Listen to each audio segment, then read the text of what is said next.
니까요. 함께 한 마음으로 합독하겠습니다. 시작. 복되도다 자비로운 사람들은 그들은 자비를 받을 것이다. 한 번 더 읽겠습니다. 복되도다 자비로운 사람들은 그들은 자비를 받을 것이다. 아멘. 산상수훈의 8복 중에 5번째 복 오늘 묵상하게 됩니다. 이미 알고 있는 것처럼 8복은 예수님의 성품이고 앞에 있는 4가지 복은 하나님과 우리와의 관계를 의미합니다. 관계에 대한 복이에요. 그리고 우리 아까 하나님 앞에서 어떠한 존재인가를 확인하는 복이 이 첫 번째 복부터 4번째 복입니다. 근데 이 그리스도인의 성품이 사람들과의 관계에서 어떻게 드러나는가에 대한 말씀이 5번째에서부터 8번째 복이다, 이렇게 이해하면 되겠습니다. 오늘이 그 5번째 긍휼히 여기는 자의 복, 그 다음은 마음이 청결한 자의 복, 그 다음은 화평케 하는 자의 복, 마지막 8번째는 의를 위하여 박해를 받는 자의 복이라고 생각됩니다. 이렇게 전해집니다. 그런데 이 첫 번째 4가지 복과 두 번째 4가지 복은 서로 이렇게 연결되어집니다. 하나씩 매칭이 되어져요. 앞에 넷은 내적인 태도고요, 뒤에 넷은 그 태도가 어떻게 삶에서 드러나는지의 이야기로 연결되어집니다. 존 메가드 목사님이 이렇게 말씀하셨는데 그것을 좀 인용해 드리겠습니다. 우리 심령이 가난하여 우리가 거지일 뿐이라는 사실을 깨달을 때 우리는 기꺼이 다른 거지를 구제할 것이며 따라서 긍휼히 여기는 자가 될 것이다. 우리의 죄를 애통할 때에 우리는 참회의 눈물로 마음을 깨끗이 씻을 것이며 따라서 우리는 마음이 청결해질 것이다. 온유할 때 우리는 화평하는 자가 될 것이다. 왜냐하면 온유함은 화평을 이루기 때문이다.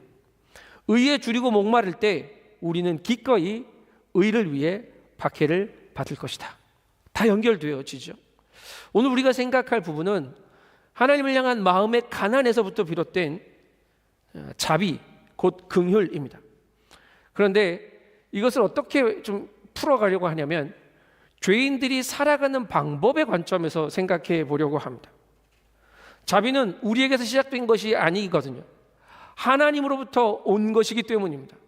죄인인 우리를 용서하신 하나님의 방법이 자비였기에 그 자비를 하나님으로부터 받아 죄인된 우리가 어떻게 살 건지를 고민해 보자는 얘기죠. 하나님 앞에 궁핍한 죄인의 마음이 하나님을 갈망하는 마음이 되고 그 마음이 주를 만나게 되는 그 지점에서 우리는 자비와 긍휼을 마주하게 됩니다. 기독교 역사상 가장 오래된 기도문 중에 하나가 있습니다. 끼리에 엘레이손이라는 기도문인데요.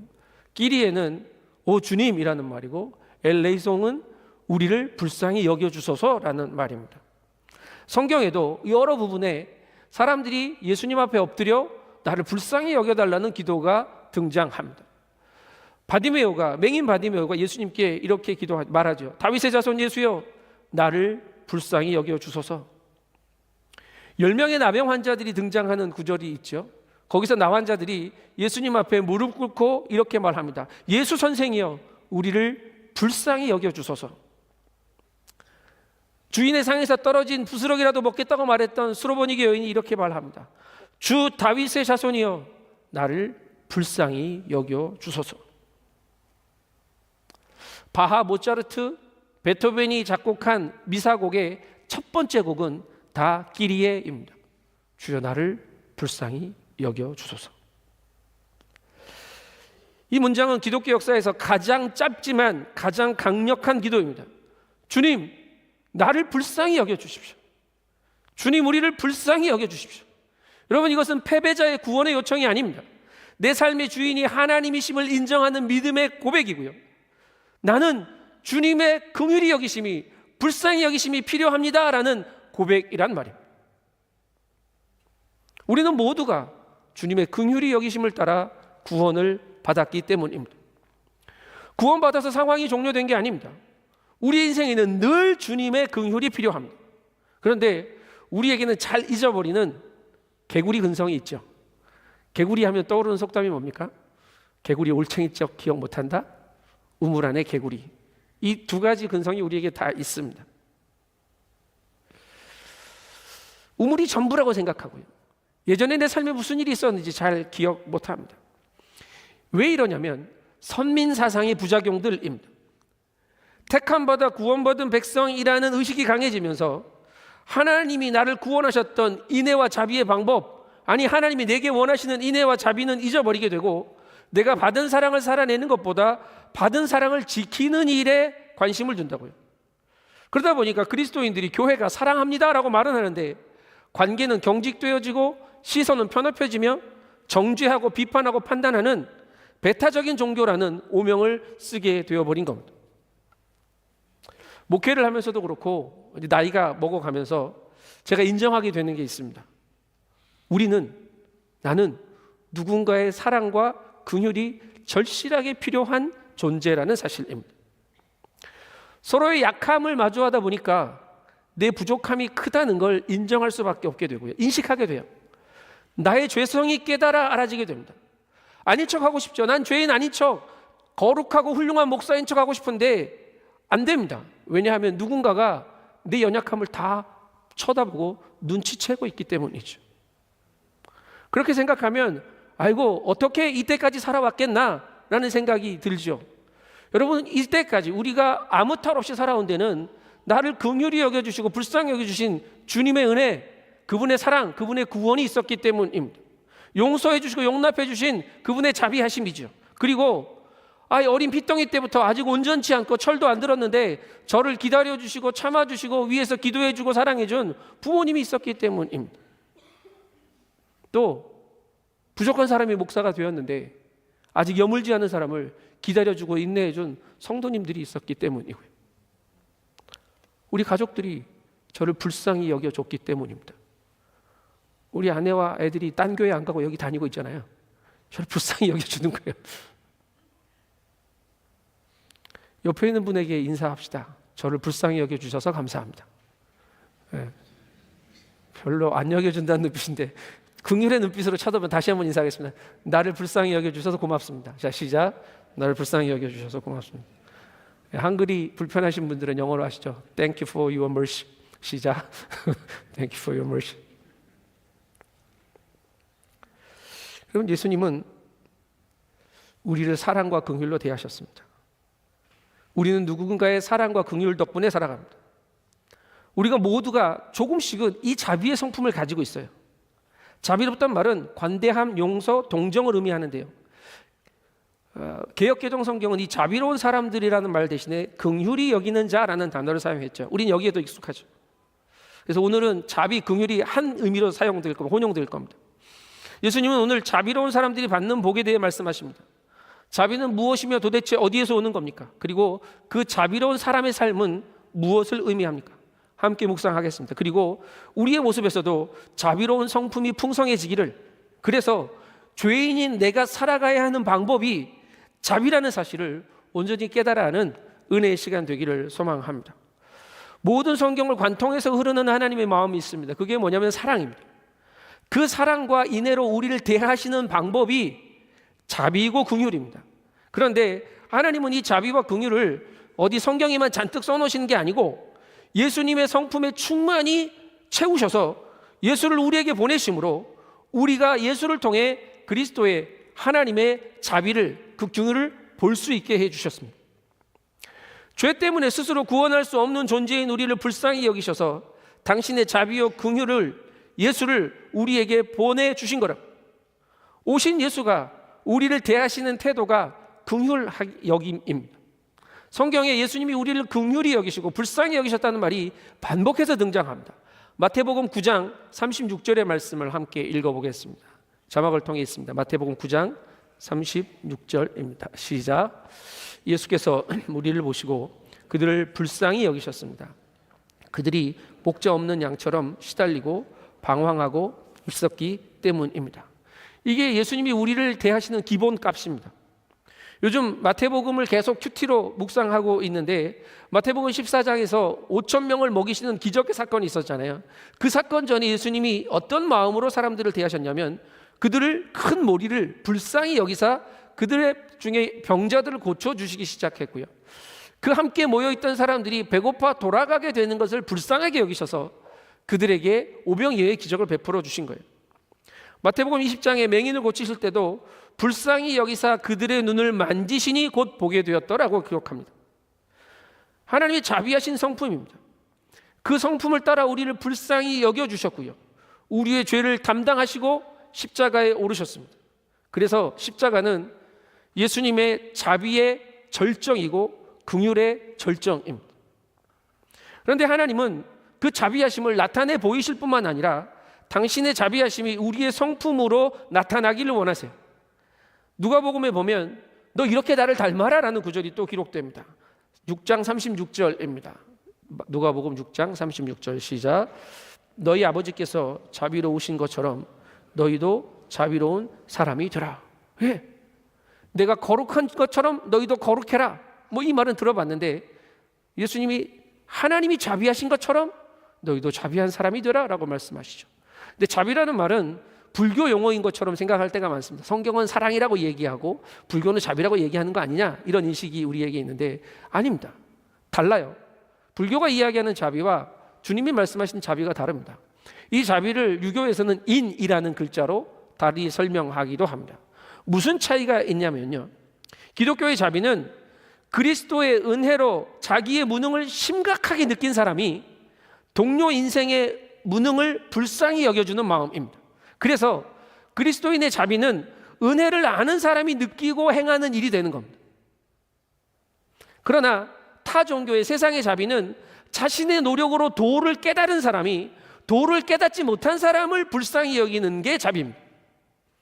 그래서 기독교인의 자비는 심령이 가난한 것, 마음이 가난한 것이 전제가 되는데 세상의 자비는 심령의 부요함이 전제가 되죠.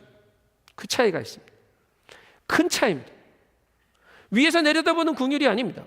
무시하는 긍휼이 아니고 같아지셔서 체휼하시고 같이 계시는 자비, 성육신으로 우리에게 오셔서 우리와 함께 하신 예수님이 보여주신 자비로 우리는 이해하고 알아야 합니다. 하나님이 우리를 그렇게 대하신다고. 헨리 나우엔이 이렇게 기록합니다.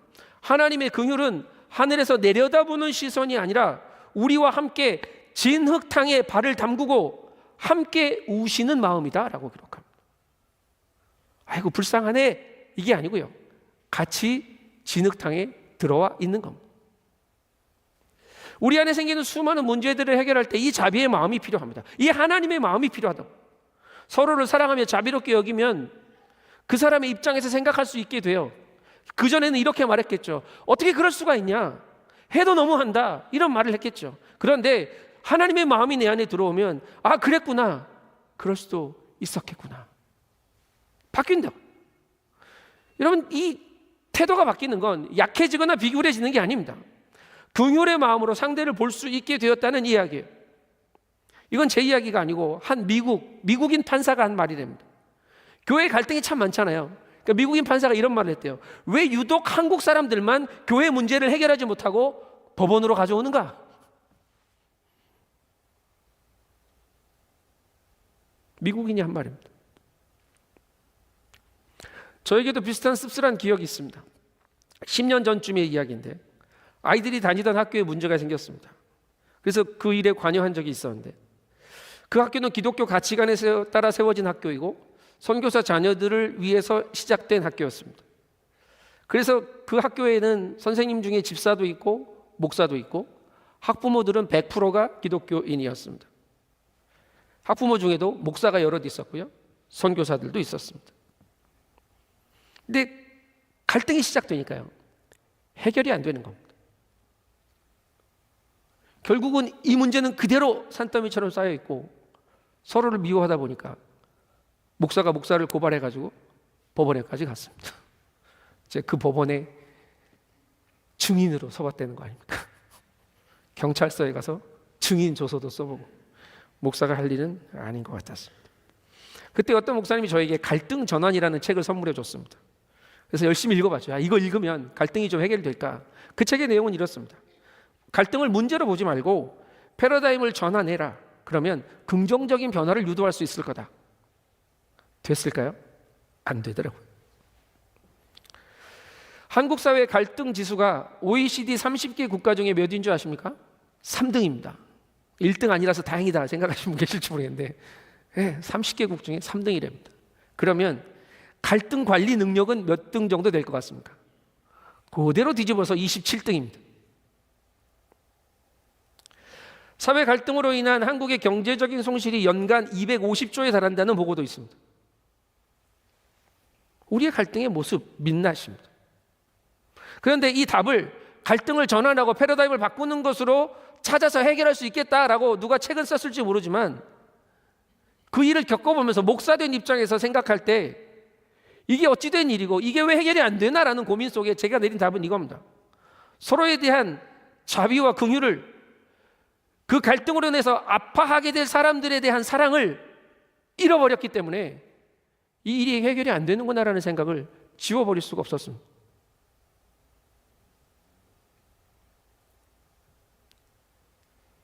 성도인 우리가 자비로운 사람이 되는 건요, 하나님으로부터 말미암은 긍휼을 성도가 살아낼 때 가능한 겁니다. 이 자비라는 헬라어 단어는 엘레에몬이라는 단어인데 히브리 말로는 우리가 잘 아는 두 단어로 번역할 수 있습니다. 하나는 라함이라는 단어고요, 하나는 헤세드라는 단어입니다. 라함이라는 이 자비는 슬픔과 애통을 뜻하는데 상대방의 입장에서 이해하고 그를 품어 안는 의미예요. 이 라함이 엄마의 태, 자궁을 의미하는 단어거든요. 거기서 왔거든요. 그래서 상처를 보듬어 안는다라는 의미가 있습니다. 그런데 헤세드는 말, 감정, 공감에 끝나지 않아요. 상대방의 어려움에 대해서 행동으로 구체적인 도움을 주는 것까지 포함된 확장된 의미입니다. 그래서 이런 표현을 쓰기도 합니다. 상대의 피부 속으로 파고 들어가는 능력이래요. 따끔해야 되잖아요. 지금 저만 아프고 여러분 다 아무도 안 아프잖아요. 제 피부 속에 아무도 안 들어가 계시기 때문에 그래요. 근데 헤세드는 그 사람의 피부 속까지 들어가는 철저한 공감을 뜻합니다. 그 사람의 마음과 같아지는 것, 여기서부터 자비로움은 시작됩니다. 어떻게 가능하냐고요? 주님이 그렇게 하셨잖아요. 주님이 자비로우심이 성육신함으로 우리 가운데 오심으로 우리와 같아지심으로 우리를 사랑하시는 이야기가 되었잖아요. 우리는 상대방의 입장이 되어야 합니다. 여러분, 우리는 복음의 사람입니다. 복음이 우리 안에 살아있고 복음이 우리를 살게 합니다. 그런데 복음은 먼저 무엇을 이야기하냐면 우리의 신분이 무엇인지를 깨달아 알게 하죠.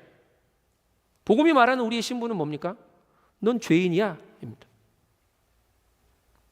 복음은 우리가 용서받은 죄인이라는 것을 말하고 있습니다. 근데 죄 용서가 나의 공로로 된 게 아니죠. 우리의 의로운 행위로 된 게 아닙니다. 하나님이 우리의 믿음을 의롭게 여겨주셨기 때문이라고. 우리는 의롭다고 칭함은 받은 자일 뿐이지 스스로 의로운 자가 못 됩니다. 그래서 여기서 하나님이 우리를 의롭다고 해주셨다고 해서 우리가 스스로 의롭다고 생각하면 문제가 생기는 겁니다. 의인의식이죠. 이 의인의식은 결코 타인을 긍휼하게 여기지 못합니다. 내가 의인이기 때문에 상대방의 죄만 보일 겁니다. 상대방이 죄 때문에 고통받고 있다는 것은 내가 의인됨으로 인해 누군가가 어려워진다는 사실을 보지 못하는 거죠. 요한복음 8장에 보면 가늠한 여인이 예수님 앞으로 붙잡혀 옵니다. 그리고 그 사람들이 예수님에게 이 여인을 어떻게 처리할까요? 라고 묻는 대목이 나옵니다. 그 사람들의 태도를 기억하십니까? 예수님의 답을 기억하시죠? 너희 중에 죄 없는 자가 먼저 돌로 쳐라. 사람들 다 떠나갔습니다. 스스로 의롭다고 생각하고 이 여인이 죄인이니 이 여인은 죽어 마땅해라고 끌고 왔던 사람들은 자신의 죄를 들여다보게 하자 다 떠나갔습니다. 의로운 척하면 그 사람들의 눈에 여인의 가늠한 죄만 보일 겁니다. 그런데 예수님은 당신의 긍휼로 여인의 아픔과 상처와 견뎌온 모든 시간을 보신 거죠. 그래서 다시는 돌아가 이와 같은 일을 하지 말라고 말하고 돌려보내십니다. 무슨 차이입니까? 자비의 시선이 있느냐 없느냐의 차이입니다. 우리는 용서받은 죄인이라는 사실을 잊지 말아야 합니다. 주의 자비하심을 입어 용서받은 자입니다. 여러분은 의인의식보다 차라리 죄인의식이 귀합니다.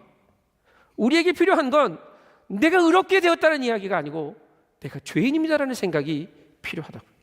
그래야 죄로 아파하는 사람들을 공감할 수 있습니다. 이번 주에 큐티 말씀에 마태복음을 계속 묵상해 가는데 마태복음 25장이 나올 겁니다. 미리 생각해 보려고 합니다. 예수님이 마지막 때의 영광 가운데 오셔서 보좌 위에 앉으십니다. 그리고 마치 목자가 양과 염소를 구별하듯이 사람을 갈라 편을 나눌 거라고 이야기하시죠. 의인은 오른쪽에 악인은 왼쪽에 두실 겁니다. 그런데 의인과 악인을 나누는 기준이 뭡니까? 얘는 큰 죄를 지었고 얘는 죄를 짓지 않았고, 이 이야기가 아닙니다. 기준이 뭐냐면 너희가 여기 있는 사람들 중 가장 보잘것없는 사람에게 한 일, 그게 기준이 된다고 말하시죠. 원래 내가 지극히 작은 자입니다. 원래 내가 가장 보잘것없는 사람인데 주님께 용서받고 용납되었다는 사실을 알아야, 그래야 서로 기재기하지 않고 비교하지 않고 나보다 남을 무조건 귀하게 여기는 자비의 사람으로 살 수 있는 겁니다. 자비는 사랑을 낮은 곳으로 흐르죠. 주님은 가장 낮은 곳에 이미 와 계십니다. 그래서 가장 보잘것없는 사람에게 한 것이 곧 내게 한 것이라고 말씀하셨고, 가장 보잘것없는 사람에게 하지 않는 것이 내게 하지 않는 것이다라고 말씀하신 거예요. 예수님이 거기 계셨거든요. 거기 가본 적이 없으면, 거길 쳐다본 적이 없으면 우리는 예수님에게 아무것도 하지 않고 살아온 겁니다. 죄를 짓지 않아서 의로워지는 게 아니고 선을 행하지 않아서 악해지는 겁니다. 공감을 잃어버린 시대를 살아간다고 말합니다. 공감을 잃어버렸다는 말은 사랑의 방향을 잃어버렸다는 말입니다. 그래서 다들 열심인데 다들 외롭습니다. 왜냐하면 우리는 어딘가를 향해 달려가지만 누군가를 향해 달려가지 않기 때문이라고 합니다. 공감하지 못하는 시대를 너무 잘 대변하는 말인 것 같아요. 사랑이라는 말도 넘쳐나는데 그 사랑의 방향이 나를 향해 있습니다. 그래서 공감하지 못하고 남은 사랑으로 다 벽을 쌓습니다. 오늘 이 교회가 오래전에 표고로 삼았던 로마서 12장 15절의 말씀이 있습니다. 근데 16절까지 읽어야 합니다. 15절 16절을 같이 읽어보겠습니다. 시작. 기뻐하는 사람들과 함께 기뻐하고 서로 마음을 같이 하고 교만한 마음을 품지 말며 오히려 비천한 사람들과 사귀고 스스로 지혜 있는 채 마십시오. 예, 마음을 같이 해야 합니다. 교만한 마음을 버려야 합니다. 오히려 비천한 사람들과 사귀고 스스로 지혜 있는 채 하지 말고 나는 무익한 자임을 고백할 수 있어야 합니다. 그래서 공감은 겸손하게 함께 있어주는 겁니다. 내가 더 낮은 곳에 처해주는 것, 모든 말과 모든 마음을 받아주는 것이어야 합니다. 그렇게 함께 마음을 나눌 때 자비도 긍휼도 전해지게 되는 거겠죠. 예수님이 나와 함께 하셔 같아지셔서 나의 아픔의 마음을 알아주셨듯이 우리도 있는 그 곁에 있는 그 사람의 피부 속으로 들어가지는 못하더라도요, 그 옆에 들어줄 수 있는 존재는 되어야 되지 않겠습니까? 가만히 있어주는 겁니다. 그리고 한 걸음 더 나가면 됩니다. 디트리히 본회퍼 목사님이 이런 말을 합니다. 그리스도인은 고난받는 자 곁에 서는 사람이 아니라 고난받는 자와 함께 고난받는 사람이다. 예수님은 우리를 대신해서 십자가를 지셨죠. 내 고난을 그분이 짊어지고 가신 거죠. 우리가 옆 사람의 고난을 대신 짊어지고 가지는 못할지 모르지만 주님이 내게 하셨듯이 그의 옆에 있어주고 그 고난에 공감해주고 함께 아파할 수 있는 그런 공감의 우리가 되기를 소망합니다. 이 자비로운 사람들에게 허락되어진 복이 자비를 받는 복입니다. 자비를 행했더니 그 자비를 그대로 다시 돌려받는 복이라고 이야기하죠. 그런데 원래 우리가 자비롭지 않았는데 자비를 행하게 됐던 이유도 마찬가지고 이 자비가 우리에게 돌아오게 하는 행위의 주체도 하나님이십니다. 하나님이 우리를 자비롭게 여겨주시는 그 일을 또 받게 되는 거죠. 먼저는 뭐냐면 마지막 때의 그리스도의 심판대 앞에서 다시 긍휼히 여김을 받는 겁니다. 자비를 받아 심판에 이르지 않고 영원한 하나님 나라에 들어가는 그 은혜를 받게 되는 게 자비를 받는 복이고요. 두 번째 복은 이겁니다. 미래의 자비뿐만 아니라 지금 우리의 삶에서 자비를 누리게도 하십니다. 서로 사랑하셔서 하나 되신 하나님이 우리가 서로 사랑할 때 하나 되는 복을 누리게 하시는데 우리끼리만 하나 되는 게 아니라 하나님과 함께 하나 되는 복을 누리게 하십니다. 주기도문에 이런 기도가 있죠. 우리가 우리에게 죄 지은 자를 용서해 준 것 같이 우리의 죄를 용서해 달라는 기도가 있지 않습니까? 그런데 우리 안에 주가 주신 자비가 흘러 자비의 공동체가 되는 이야기가 여기서부터 시작됩니다. 근데 이것을 오해하기 때문에 이것까지 생각을 못할 경우가 많은데 긍휼히 여겨서 내가 긍휼히 여김을 받는다라고 생각하시면 안 됩니다. 그러니까 이 주기도면 마찬가지예요. 내가 누군가의 죄를 용서해 줘서 용서해 준 만큼 내가 죄 사함을 받는다고 조건부로 생각하지 말자고요. 이렇게 생각하는 건 뭐냐면 앞에서 이야기한 의인의식입니다. 내가 죄를 안 지었고 내가 네 죄를 용서했으니 하나님이 나를 의롭게 여기실 거라는 거죠. 아닙니다. 조건 없이 용서받았습니다. 그래서 우리의 삶이 그분의 용서를 담아내는 그릇이 될 뿐입니다. 주님, 내가 주님의 용서로 가득하니 이 용서를 누군가의 용서로 살아내게 해주시고 이 용서받은 삶의 이야기가 우리 모두를 용서하시는 하나님의 사랑의 이야기로 채워주게 해주십시오라는 말이에요. 결국 우리의 용서는 그리스도로 옷 입는 기쁨이 되어지는 거죠. 자비는 받을 사람이 없는 자격이 없는 사람에게 주어지는 선물입니다. 그래서 자비는 자격을 따지지 않고 조건을 따지지 않습니다. 마태복음 18장에 용서할 줄 모르는 종의 이야기 다 알고 있습니다. 1만 달란트 빚진 종이 갚을 능력이 없었어요. 그래서 주인이 불쌍히 여겨서 그를 놓아 보내줬죠. 빚을 다 탕감해 줬습니다. 그런데 집에 가는 길에, 그 다음날도 아니고 집에 가는 길에 100데나리온 빚진 친구를 만났습니다. 그리고 아이고 좀 기다려주게 했더니 못 참고 멱살을 잡아서 내 돈을 못 갚냐?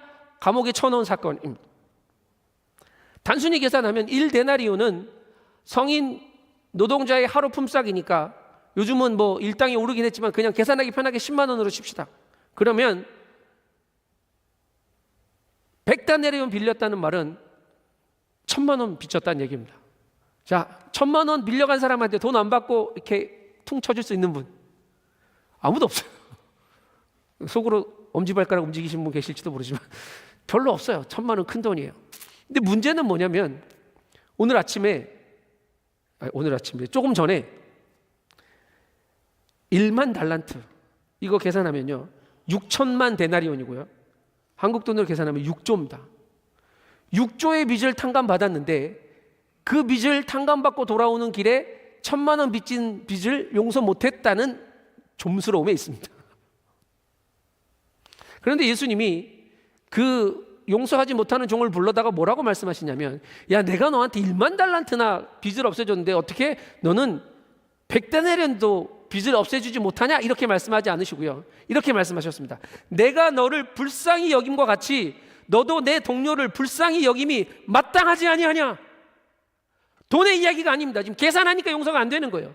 우리는 마땅한 일을 어려워합니다. 까닭은 계산기를 두드리기 때문입니다. 받은 용서가 계산이 안 되는데 이런저런 계산하느라고 애쓰기 때문에 100데나리온이 탕감이 안 되는 겁니다. 우리의 죄를 용서하신 이 단위는요, 계산이 안 되는 단위입니다. 이것보다 큰 용서는 존재하지 않습니다. 있을 수가 없어요. 아들을 생명을 내어주신 용서가 어떻게 값으로 계산이 되어집니까? 그래서 우리의 긍휼과 용서의 삶은요 무조건적이어야 합니다.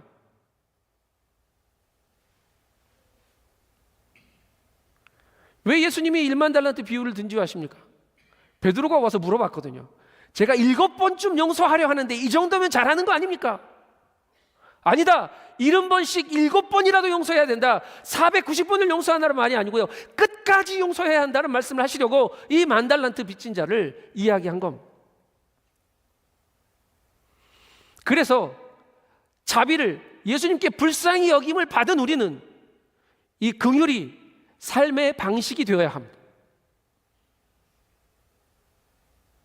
야고보서 2장 13절은 이렇게 말합니다. 긍휼을 베풀지 않는 사람에게는 긍휼 없는 심판이 있을 거랍니다. 여러분, 긍휼은 행위입니다. 우리의 행위를 따라 하나님이 갚으십니다. 긍휼은 심판을 이기게 합니다.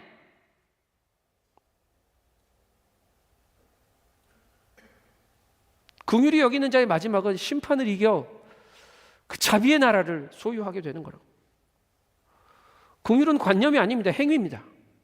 공감의 마음을 넘어 베푸는 행위까지 가야 합니다. 헤세드를 설명할 때 말했던 것처럼 강도 만난 자의 이웃이 되려면 아이고 불쌍하네, 도둑 맞아서 어떡하냐라고 가는 게 아니고 그의 아픈 자리를 피를 닦아 주어야 하고 병원에라도 데려가야 하고 여관방이라도 잡아서 쉬게 해줘야 한단 말입니다.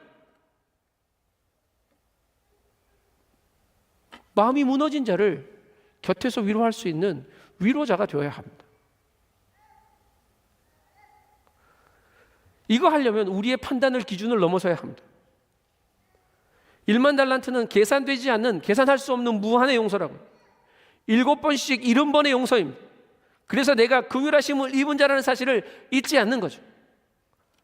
성도는 오늘도 주의 자비로 살기 때문입니다. 그분의 자비하심으로 저와 여러분이 오늘 호흡하며 살아가고 있습니다. 망하지 않는다고. 그래서 내가 살아가는 방법은 그분의 자비하심이 내 삶에 사라지는 것입니다. 이 자비와 용서의 삶 속에서요, 우리는 하나님의 공동체를 만나게 됩니다. 무한한 사랑과 무한한 긍휼의 공동체가 누구냐면 삼위일체 하나님이십니다. 우리에게 자비를 받게 하시겠다는 말은 당신의 그 무한하신 자비하심 안으로 우리를 초대하시겠다는 이야기예요. 제가 여러분이 저를 긍휼히 여겨주고 불쌍히 여겨줄 때 우리 안에 자비의 나라가 어떻게 이루어지냐면 우리가 통째로 삼위의 하나님 안으로 들어가게 되는, 그분의 사랑을 누리게 되는 삶을 살게 하시겠다는 말입니다. 우리의 자비가 우리의 사랑함의 이야기로 세상으로 흘러갔듯이 우리의 자비는 또 하나님의 자비의 이야기로 우리의 삶 속으로 다시 돌아옵니다. 그런데 그때 돌아오는 자비는 풍성함의 자비입니다. 마지막 때에 긍휼도 심판도 면하고 천국 들어가는, 하나님 나라에 들어가는 자비의 나라도 있겠지만, 지금 여기서 하나님의 공동체가 서로를 자비롭게 여길 때, 사랑하며 눈물을 닦아주고 아픈 자를 품어 안아주고 가난한 자를 돌보아주고 서로의 허물을 뜨거운 사랑으로 덮어줄 때, 우리가 긍휼의 근원이신 하나님의 넓은 품 안에 거하게 되는 복을 누리게 될 줄 믿습니다. 사랑하는 여러분, 저와 여러분이 이 자비의 복을 누리는 신앙인 되기를, 공동체 되기를 축복합니다. 말씀을 정리합니다. 다른 복과 마찬가지로 이 자비의 복은 우리가 닮아가야 할 예수님의 성품입니다. 그리고 이 자비로움의 근원은 하나님이십니다. 하나님의 마음이 자비이시기 때문입니다. 그래서 우리는 날마다 주께서 우리를 불쌍히 여겨주시기를, 자비롭게 대해주시기를 기도해야 합니다. 그리고 우리를 사랑하셔서 죄투성이인 우리를 사랑과 인애로 지으시고 살리시고 자비와 긍휼을 베풀어 주시는 하나님의 마음을 신뢰하며 살아야 합니다. 나의 의를 신뢰하는 게 아니라 그분의 자비를 그분의 마음을 신뢰하는 겁니다. 그리고 우리의 삶에 하나님으로부터 시작된 자비와 긍휼의 이야기들이 공감으로 살아내지기를 소망합니다. 나를 불쌍히 여기신 것처럼 내 마음을 공감해 주신 것처럼, 그때 우리의 삶이 긍휼히 여김을 받는 복을 얻게 될 것입니다. 여러분, 이것이 죄인된 내가 오늘도 주의 자비 안에서 살아가는 방법입니다. 죄인은 주의 자비를 의지해서 삽니다. 죄인은 그 자비를 담는 그릇으로 살아갑니다. 그래서 매일 그 자비의 품 안에 안겨 사는 복을 누리죠. 주님의 자비가 내 잔에 넘치거든요. 하나님의 사랑으로 우리를 당신의 자비의 품 안에 초대하셔서 품어 안아 주셨거든요.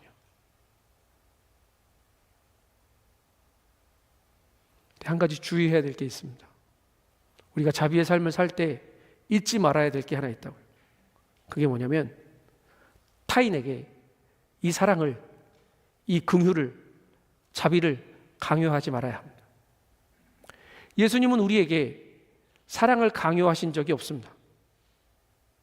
너무 큰 사랑이 버거워서 우리가 힘들 때가 있을지 모르겠지만 그분은 십자가를 지셨지 우리에게 예수님 사랑하라고 강요하신 적은 없습니다. 사랑은, 자비는 그냥 쏟아붓는 겁니다. 그래서 사랑은, 이 자비의 행위는 매우 소모적으로 느껴질 겁니다.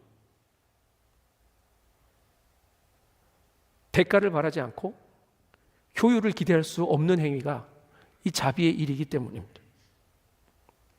내 생각, 내 권위, 나의 신념으로 타인의 손목을 비트는 사랑은 자비도 긍휼도 아닙니다. 자비에는 자리가 없습니다. 권위도 없습니다. 원칙도 없습니다. 그래서 우리의 판단을 넘어서야 합니다. 이 사람이 자비를 받을 만한 사람인가? 아닌가? 예, 그 말을 할 수 있는 자격이 우리에게 없다고요. 우리 또한 모든 판단을 넘어서신 예수 자비의 수혜자들이길 뿐이기 때문입니다. 판단하지 말고 무례하지 않게 사랑함으로 허다한 허물을 덮고 또 나 자신을 내어주신 주님을 닮아서 긍휼의 근원이신 주님의 품에 함께 안기기만 하면 되는 겁니다. 그러면 주의 자비가 우리를 덮고 우리는 주님을 찬송하며 그분 안에서 사는 거죠. 주의 자비로 인해 우리는 자비를 구해야 하는 인생에서 자비를 얻은 인생이 되었고요. 이제 그 자비 안에 거하는 인생이 되었습니다. 사랑하는 밴쿠버 온누리 가족 여러분, 우리는 주의 자비로 다시 살게 된 죄인입니다. 죄인인 내가 살 수 있는 유일한 방법은 주의 자비를 기억하고 살아내는 것 뿐입니다. 십자가에서 쏟으신 주님의 자비가 내 등을, 내 무릎을 타고 흘러 주의 자비의 통로가 주의 자비를 담아 옮기는 그릇이 되기를 소망합니다. 이 한 주 살아가야 할 일이 까마득하게 보일지 모르겠지만 저와 여러분의 삶에 이미 그리스도의 자비가 흘러 넘침을 잊지 말고 누군가를 사랑하는 일에, 누군가를 불쌍히 여기고 긍휼히 여겨 살리는 일에 우리의 시간을 쏟아내는 한 주간 되시기를 주님의 이름으로 축복합니다. 기도하겠습니다.